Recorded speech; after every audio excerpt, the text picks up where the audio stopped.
وہ ہمارے پاکستان کی ممار ہے، یہ ہمارے ممار ہیں، یہ کوئی باہر سے آئے ہوئے لوگ نہیں ہیں، یہ ہم ہی سے کوئی ہمارا بھائی ہے، کوئی چچا ہوگا، کوئی آپس میں کوئی رشتہ داروں میں سے کوئی ہوں گے. اور یہ بات کر رہا ہوں میں اسپیشلی پاکستان کا علاقہ لاہور، اور لاہور کا سب سے بڑا سمجھ لے کہ میں کہتا ہوں کہ مضافاتی علاقہ کہانا، جس کو 84 جو ہیں چھوٹے جو گاؤں ہیں اس کے ساتھ ملا لیں آپ، اور لاہور کا سب سے بڑا سپر تھانہ ہے یہ. اور اس کے چند گز چند میٹر پہ جو گرین بیلٹ بنایا گیا ہے اس میں سرے عام نشہ بیچا جا رہا ہے. ساتھ ہمارا فیمیل کالج ہے، میل کا کالج ہے، اور میں نے خود لڑکے دیکھے ہیں ایسے، اور یقین جانے میرے خون دل جو ہے خون کے آنسو رو رہا ہے، یہ بولتے ہوئے مجھ سے بولا نہیں جا رہا. یہ اس کی وجہ کیا ہے؟ صرف یہی وجہ ہے کہ یہ کل کو آنے والے میرے بچے ہیں، آپ کے بچے ہیں، جو کالجز میں جاتے ہیں، جب وہ سرے عام دیکھتے ہیں تو کچھ تو سٹیٹس کے طور پہ دیکھتے کہ ہم اس پر یقین کریں گے کہ جس کالج میں آپ اپنے بچے کو بھیج رہے ہیں، جس اسکول میں ایڈمیشن کروا رہے ہیں، وہاں سے آپ کا بچہ جو ہے وہ کچھ بن کے نکلے گا یا وہ نشے کی لت لے کے نکلے گا؟ بس یہی تو خطرہ ہے، یہی تو خطرے کی بات ہے کہ ہم بچوں کو بھیجتے ہیں کہ یہ کل کو ان کا مستقبل کیا ہوگا. جب وہ گرین بیلٹ کے اندر سے گزرتے ہیں، کالج کی طرف جاتے ہیں، تو سرے عام جب دیکھتے ہیں تو بے شک فرسٹلی سیکنڈ ٹائم ہونا دیکھے. ایک دوسرے کی حالت دیکھ کے دوسرے بندہ جو ہے وہ عبرت نہیں پکڑتا، بلکہ وہ اس کے جیسا بننے کی کوشش کرتا ہے. یہ نہیں دیکھتے کہ نشہ کرنے والے کس طرح سڑکوں پر رول رہے ہیں، ان کے گھر والوں نے کس طرح ان کو باہر نکال دیا ہے، وہ زندگی سے بالکل ختم ہو چکی ہے ان کی زندگی. وہ زندگی اور موت کی کشمکش میں موت کی دعائیں کرتے ہیں اللہ سے، اور ان کو موت نہیں آتی ہے، کیونکہ نشے میں کرنے والا بندہ تو اندر سے اور سخت ہو جاتا ہے نا، اس کا تو خون ہی خشک ہو جاتا ہے. تو یہ جو سینیریو، یہ جو سچویشن چل رہی ہے پاکستان میں، یہ آپ کی کسی سے بات ہوئی ہے کوئی اس پر جو ہے وہ کیوں نہیں امپلیمنٹ ہوا؟ میم میری کچھ پولیس آفیسر سے بھی بات ہوئی ہے. اور سیکنڈ میں آپ کو ایک بات کا جواب دے دوں. آپ جیسے کہ کہہ رہے تھے کہ بچے ہمارے یا اسٹوڈنٹس جو وہاں سے گزرتے ہیں، اور بات کرنا تو دور کی بات، یہ جو ہم عبرت تب حاصل کرتے ہیں جب یہ زندگی سمجھ لے کے ختم کرنے کے قریب ہوں گے. آپ نے میری وہ رپورٹ دیکھی ہے، اس میں خود بتا رہے ہیں کہ ہم نشہ چھوڑنا چاہتے ہیں، لیکن اب کیسے چھوڑیں؟ ہماری گورنمنٹ سیکٹر میں کون سے ایسے سینٹر ہیں جہاں پہ ان کو اب رکھا جائے؟ اگر سینٹر ہی نہیں ہے، بس یہی سب سے بڑا ہمارا المیہ یہی ہے. اس کے بعد کالجز میں کبھی کوئی ورکشاپس ہوئی ہے.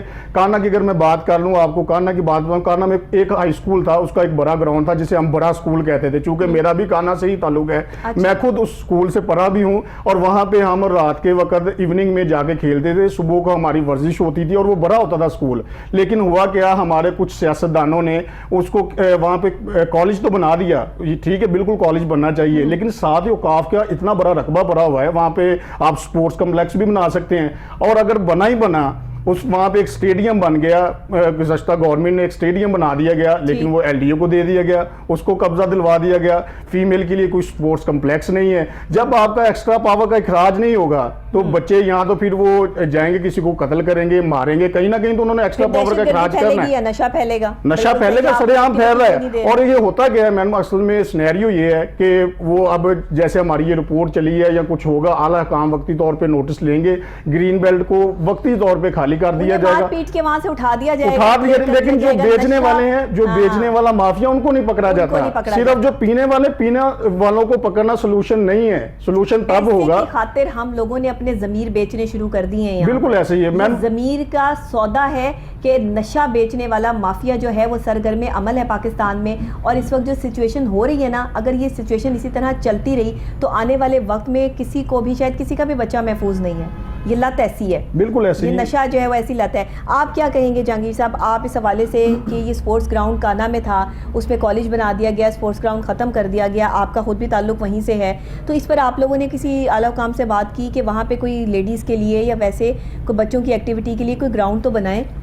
وہاں پہ کم سے کم میرے خیال میں کوئی 5 سے 6 لاکھ آبادی ہے کانانو کی، گردنوا. ظاہر ہے 84 گاؤں لگتے ہیں. جی 84 گاؤں اٹھانا کانا کو بھی لگتا ہے، ٹچ ہوتا ہے. لیکن اس کے ساتھ یہ کہ کوئی سپورٹس کمپلیکس نہیں ہے، کوئی واک کے لیے ایک پارک نہیں ہے.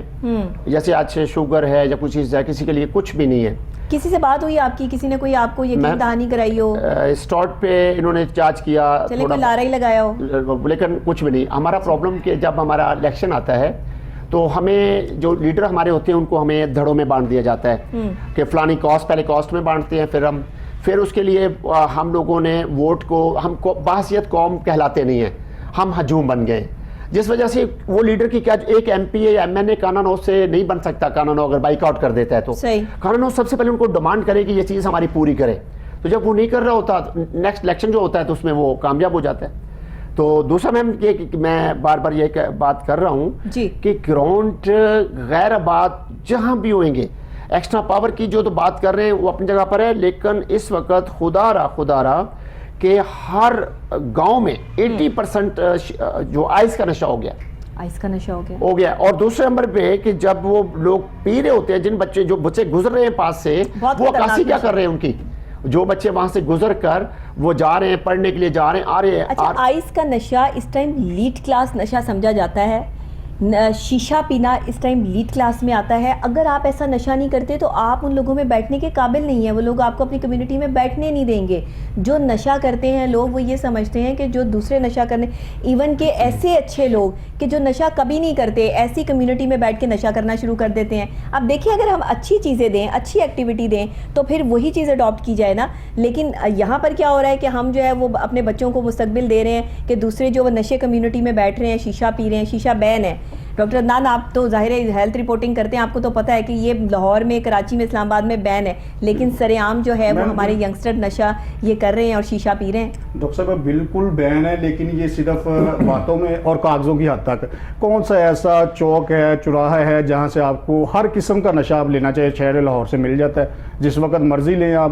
اور یہ ہماری بدقسمتی ہے کہ یہ ہمارا اینٹی نارکوٹکس جو ڈپارٹمنٹ ہے وہ بھی صرف تصویروں کی حد تک ہے، یا کوئی اکا دکا کوئی کاروائی کر لی اس کے بعد خاموش تماشائی ہیں.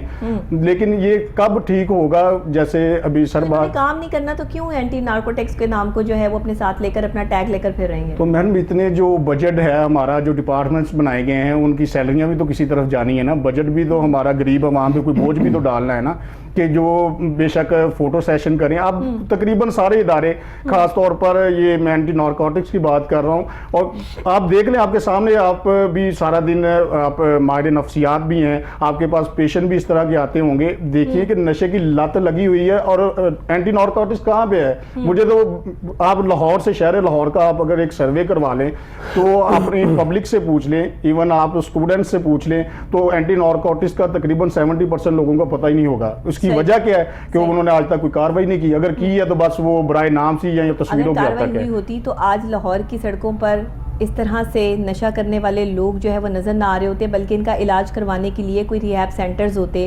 آپ یقین کریں نشہ کرنے والی خواتین کے لیے کوئی ایسی جگہ نہیں ہے. اگر انہیں کسی ہاسپٹل میں ایڈمٹ کروانے کی بات کی جاتی ہے تو ہاسپٹل والے ان کو ایکسیپٹ نہیں کرتے. ان کو صاف کہہ دیا جاتا ہے کہ جی ہم جو ہے وہ خواتین. اب دیکھیے خواتین اس وقت بڑھ رہا ہے نشہ خواتین میں. خواتین جو ہماری اسٹوڈنٹس ہیں وہ بہت زیادہ اس نشے کا شکار ہو چکی ہیں. ایون سگریٹ سے لے کے اور فیوم تک، چرس تک، یہ تمام چیزیں جو ہے وہ سر عام چل رہی ہیں اس وقت میں، لیکن کوئی روکنے والا یا بات کرنے والا اس چیز پر نہیں ہے. تو یہ کیا ہم کیا مستقبل دے رہے ہیں؟ میں مستقبل کیا دینا. اب میں سیکنڈ کروں گا آپ کی بات کو. چرس، افیم کے علاوہ جو انجیکشن کا نشہ آج کل ہو رہا ہے، وینز میں ڈائریکٹ لگ رہا ہے ڈرگ، اتنا خطرناک ہے وہ، جس سے آپ کے لیور ڈیمیج ہو جاتے ہیں، آپ کے لنگز ڈیمیج ہو جاتے ہیں، کڈنی ڈیمیج ہو سکتی ہے. اور ایون وہاں آپ کینسر کی جو صورت حال ہمارے شہر لاہور کی میں اگر بات کروں تو ٹیچنگ ہاسپٹلز میں جا کے دیکھ لیں، آپ کو بیڈز نہیں ملیں گے. علاج کرنے کے لیے آپ کے پاس وہ پوری چیزیں موجود نہیں ہیں. لیکن ڈرگز کے عادی افراد جو ہیں کینسر کی طرف بڑی تیزی کی طرف اب آپ یہ دیکھیے سگریٹ پینا جی کینسر کا باعث بنتا ہے، جس سے منہ کا کینسر جو ہے وہ پھیلتا ہے. اتنی بڑی جو ہے وہ ایک کینسر کی شکل اوپر دی ہوئی ہے کہ منہ کا کینسر کیسے جو ہے وہ اس میں بنتا ہے، لیکن وہ سگریٹ سب خرید رہے ہیں، ایسے ہی وہ سگریٹ سب پی رہے ہیں. ہمارے یہاں 85% لوگ اس ٹائم سگریٹ پیتے ہیں، اور اتنے مطلب کھلے عام پیتے ہیں کہ اگر کوئی دوسرا بندہ جو اسے اریٹیٹ ہو رہا ہو یا پریشان ہو رہا ہو تو انہیں اس چیز کا فرق بھی نہیں پڑتا. کھلے عام جو ہے وہ دفتروں میں، باہر، سڑکوں پہ، گاڑیوں میں، ہر جگہ آپ جو ہے وہ دیکھیں گے پبلک ٹرانسپورٹ پہ کہ سگریٹ جو ہے وہ عام ہے. یہ بھی تو ایک نشہ ہے. میم یہ بالکل ایک نشہ ہے، اور یہ سٹیٹس بن گیا نا. اصل میں ہماری بدقسمتی یہ ہے کہ ہم پیسہ دے کے زہر خرید رہے ہیں. جہاں ہم نے تعلیم کو سٹیٹس بنانا تھا وہاں ہم نے نشے کو سٹیٹس بنا لیا. ہم نے جو بندہ سگریٹ نہیں پیتا، اگر بالفرض وہ نہیں پیتا، اس کی بیٹھنا اٹھنا ایسے لوگوں میں ہے، وہ زبردستی کہیں گے لو جی لگتا ہے کہ آپ کو گھر سے خرچہ نہیں ملا، آپ کو پیسے نہیں ملے، آپ کے پاس سگریٹ پینے کے پیسے نہیں ہیں. جو بندہ سگریٹ نہیں پیتا وہ تو ہمیں بیٹھ نہیں سکتا. اور پھر تب انہیں پتہ چلتا ہے جب کہ وہ زندگی کو